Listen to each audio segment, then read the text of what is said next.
និយាយដល់នាឡិកាដែលអាចវាស់សម្ពាធឈាមបានណាយើងងាកមកមើល Explorer Pro របស់ iMiki នេះវិញក៏មានវាស់សម្ពាធឈាមដែរហើយតម្លៃត្រឹមតែ$69នាឡិកានេះជម្រាបទឹកបានដល់30ម៉ែត្រអ្នកទាំងអស់គ្នាអាចពាក់ហែលទឹកបានហើយមានភាសាខ្មែរពេញមាន GPS built-in មានន័យថាអ្នកទាំងអស់គ្នាហាត់ប្រាណពេលរត់ឬក៏ដើរហាត់ប្រាណអីអញ្ចឹងអត់ចាំបាច់យកទូរស័ព្ទតាមក៏អ្នកទាំងអស់គ្នាអាចវាស់គីឡូដី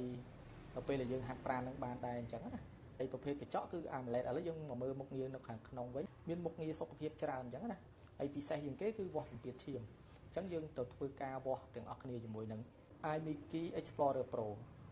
ក្នុងការវាស់ឈាមក៏តម្រូវឲ្យយើងរងចាំដូចគ្នាដែរយើងចំណាយពេលរងចាំវាបន្តិចដើម្បីបានលទ្ធផលឈាមមកហើយនាឡិកានេះមិនត្រឹមតែមានមុខងារសុខភាពពេញលេញហើយនឹងមាន GPS វាមានមុខងារ call ចេញចូលអីបានធម្មតាដូច smart watch ទូទៅអញ្ចឹងមុខនាឡិកានេះបែប sport អញ្ចឹងឥឡូវលទ្ធផលឈាមយើងបានចេញមកហើយគឺ125លើ77មានន័យថាឈាម 12.5 ហើយជីបចរហ្នឹងគឺ77អញ្ចឹងមិនជាខុសគ្នាជាមួយនឹង Venus ប៉ុន្មានទេ